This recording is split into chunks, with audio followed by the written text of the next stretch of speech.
the first to know Nsem-Pii TV. For Kwesi Pratt Jr., a veteran media practitioner, and Nsem-Pii tuja one of the TV stations so. Now, in fact, Nsem na working na efa Ghana US deportees ya chese for no so ebe create Nsem-Pii on my Ghana mu. Now, in fact, Kwesi Pratt Jr. Nsem Awoka Samuel Okudzeto Ablakwa Foreign Affairs Minister and they say he shouldn't prostitute Ghana with US deportees. You just say deportees here ebe PM or my Ghana mu ebe to just say John Dramani Mahama for onwankasa ni own good for onwankasa ni self interest minti ana ema no kokko ekoye sa deal na chese ema sa US deportees ebe PM or my Ghana mu. Now, even according to reports no crampono SIHS, how deportees be PM or my Ghana muhano. Yentimi treaty one good. Even West African countries be and cross citizens are be PM or my Ghana muha as part of the US deportees crown. Ebinum to get back to their respective countries crown. Na and no crampono ababe ye biggest challenge. Yenyanuma e Nigeria ane kahon. Omu crown ombekwa kufa mo e kwa mefaso ombe PM omukrum Nigeria crown. Na akwakoye bwachibidi BBC a report here say one akwakoye stranded e wo Togo omunya ba bimpo even aduane kra no omunya bi enie. Why? Because na omu papers enye eno ena chese ne Kwesi Pratt e ka kire the Foreign Affairs Minister Samuel Okudzeto Ablakwa said we should conduct international relations in a manner which raises our dignity and upholds our dignity.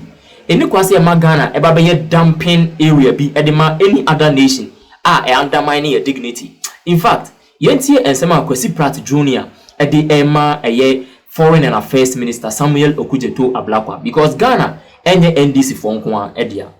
When the whole matter came up, the big question that some journalists were asking, a section of the Ghanaians were asking was what was in it for Ghana? Because usually in diplomatic relationship we talk about reciprocity. So you do me, I give you something, I take something in return. And at the time, we were told that there was nothing there. We don't take money. You know, as in the case of Uganda, we didn't accept any money, no financial inducement, nothing. Fair. So what is it? What is in it for us? We're told there was nothing in it for us. And then on Thursday, the Foreign Affairs Minister was on, I think it was Saturday, yes, this Saturday, Foreign Affairs Minister was on a platform and actually said, well, we had to accept with West African nationals because we also told the Americans that, look, you've banned us for 5 years, now we can't go and take 5-year visa. Reverse it, bring us back to that 5-year visa instead of a 3-month visa. And that was what was agreed, based on which Ghana was prepared to take these West African nationals. And now we have a 5-year back. Interestingly, as soon as in fact, as soon as we announced that we had accepted the West African nationals, I think the following day or two, that big announcement was made. A major breakthrough was made where the Foreign Affairs Minister declared that, look, now you can go and apply for 5-year visa, multiple visa. The video actually trended. I don't know whether, Bright, do we have that video? If we do, okay, I'm told we have it, but we'll play it at some point.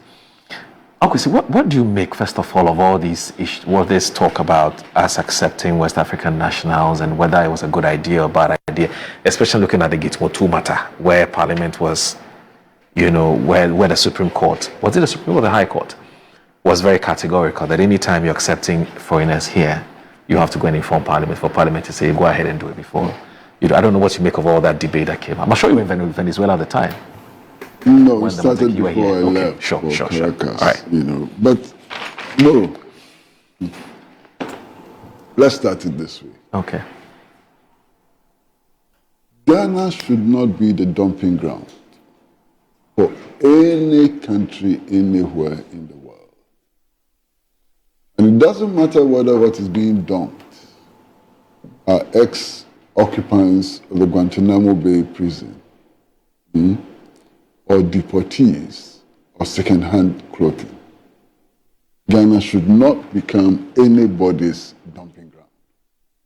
And that's a principle we should uphold. You understand? We should conduct international relations in a manner which raises our dignity, upholds our dignity. First and foremost, our dignity as a people. You understand? When you begin to conduct international relations, in the same manner that things are prostituted, then there's a problem with foreign policy. You understand? So there should be a principled stand. Avoid dumping, and every nation that we deal with, every authority that we deal with in the world must understand that our dignity as a people cannot be sacrificed for any other thing. This is the basis upon which I think we should conduct foreign policy. This whole idea that, in diplomacy, you give something to get something and so on is annoying in the extreme. You see, it's very annoying in the extreme. Because it seems to suggest that everything is up for sale. Right. Including our dignity, including our fundamental rights and so on. I mean, that's not the kind of foreign policy that Nkrumah and others, conducted. The underlying principle is the protection of national sovereignty. The underlying principle is the protection of national dignity and so on. And it's for this reason that many of us were staunchly opposed to the dumping of ex-occupants of the Guantanamo Bay prison on Ghana. You remember that? Yes. You opposed that very vehemently. So we should have the same principle extending to all. Now, one argument was made, which was that these people who were being deported were West Africans, and that under the ECOWAS protocol, West Africans are free to come to Ghana for a 90-day period. You understand? So, the weakness in that argument is that West Africans who want to take advantage of the ECOWAS protocol and its 90-day, arrangement and so on, ought to do so on their own free will. On their own free will.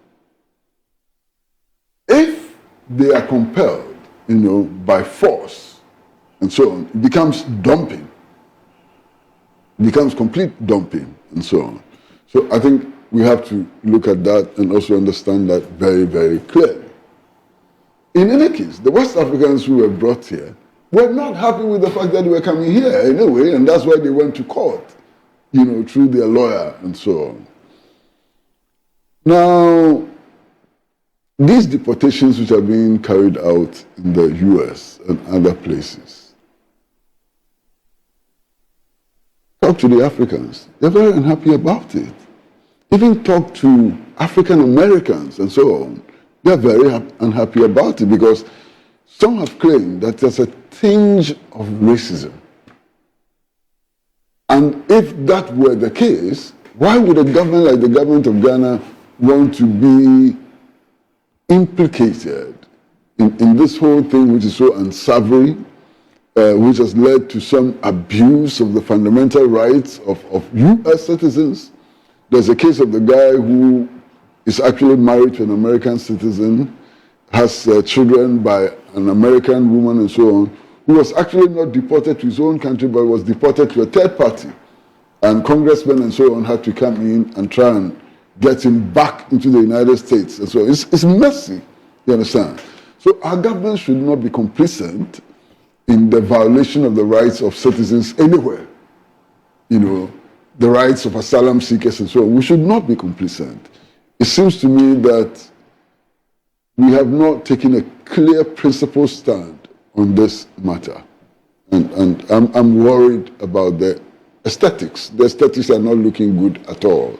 The aesthetics are not looking good. Especially as in the final analysis, we've had to deport them. Okay? And I listened to the lawyer who took the case to court. And the lawyer argues that one of the... That's Oliver, isn't it? Yes. Yes. One of the arguments that the Trump administration had used in order to, bypass the court processes in the U.S. and so on was that they would not be deported to anywhere where they face danger. Yeah. And yet Ghana accepted them and deported them. You know, to what extent was that a violation of the pledges which the Trump administration had made? I don't know. Yeah. But there could be a violation in there, you understand? So please, let us conduct foreign policy with dignity. You know, let's conduct foreign policy with dignity. Let us uphold our dignity. Don't let us look like doormats for other governments and so on. We cannot be doormats for anybody. This is Kwame Nkrumah's Ghana.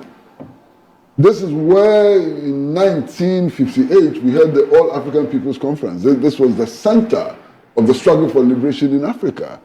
You understand? This became home of George Padmore. You know, this became a center which attracted Muhammad Ali and Malcolm X and so on. Don't let us destroy that value. That's an important value we have to hang on to. Because it's about our dignity as African people. I mean, the whole morning we spent considerable amount of time discussing reparations and so on and so on. Our president is the AU champion for reparation.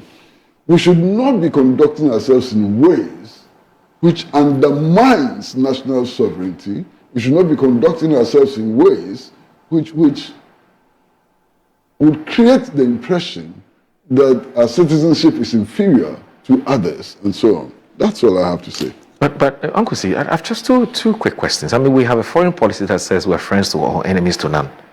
That's our foreign policy. We're friends to all, enemies to none. I think that's a total misinterpretation of our foreign policy. Okay. Read that foreign policy doctrine. But that's what the foreign minister is. We are implacably opposed to racism. True. Our foreign policy Yes. is implacably opposed to racism. Yes. Our foreign policy is opposed to colonial occupation. Right. Our foreign policy is opposed to all violations of rights of citizens and Yes. so on. Right. So we are not a neutral country, friends to all and enemies to none and so on. That's a total misinterpretation of our foreign policy. There are principles that our foreign policy upholds. Okay? Okay. There are clear principles that our foreign policy upholds. Okay. Okay? Right. And that is why, for example, President John Dramani Mahama only recently donated, 40 tons of cocoa products to Yes. Palestine. Yes. That's not based on friends with all and enemies to none and so on. It's based on a concrete policy of being opposed to colonial occupation and racism, Right. being opposed to genocide and so on. That is why the president gave that brilliant address in the United Nations. Yes. I haven't even picked your thoughts on that. Yeah, I mean, brilliant address in the United Nations. You understand?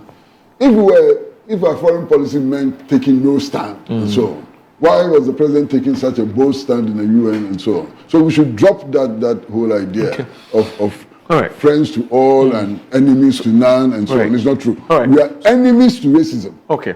So the foreign minister builds a point and says, look, Ghana is the Mecca of Africa. We have been championing Pan-Africanism for God knows how long, starting from the likes of Nkrumah and so on and so forth. And these are our brothers. They are Africans. They have been deported from where they are because they are overstayed. They are welcome and so on and so forth. So if they are distressed and they need some kind of support, and we have the capacity and the capability to support them, why reject them? In any case, they are not going to stay here forever. They are only using Ghana as a transit point. What do you make of that argument? The problem with that argument is that it would then appear that it is these West African citizens who are asking to come to Ghana. Okay. But that is not the case. True. Yeah. They're fighting with the foreign power and saying that the foreign power is mistreating them, maltreating them. Yeah. They want their rights to be respected. The foreign power says, no, dumping you in Ghana. And Ghana says, please come and dump them here. That's a different situation. You understand? In any case, why? There are aircrafts flying between all the American states and Lagos and Abuja and so on. So why are Nigerians not being taken to Nigeria? We asked that question too. It's an important question. I mean, it's not like the only aircrafts which fly out of the United States fly into Ghana. Yeah. They fly to Togo. They fly to Nigeria. They fly to Liberia. They fly to Senegal. They fly to all those places. So why this arrangement for Ghana? I don't understand it. Maybe you do. No, but it turns out that we agreed to accept or to accommodate these West African nationals because we needed America to reverse this ban on a 5-year visa matter. So, but I've addressed that. I mean, that would sound more like prostitution. Oh. Yeah. But there are many Ghanaians who were not happy with this ban on this 5-year visa thing. So what? So what? The government so do anything. Do anything, even if it undermines your dignity. What do you have against the reversal of the ban? I don't have anything against the reversal of the ban. Yeah. What I have something against is prostituting foreign policy. Okay. They are two different things. Look, why? If the United States grants Ghanaians 20 years visa and so on, what do I care? You understand? But my dignity as a Ghanaian ought not to be sacrificed in order for those who want to go to the US for 5-year visa and so on to get their visas. Okay.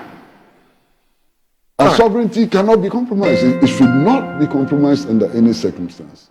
You understand what I'm saying? Okay. Yes.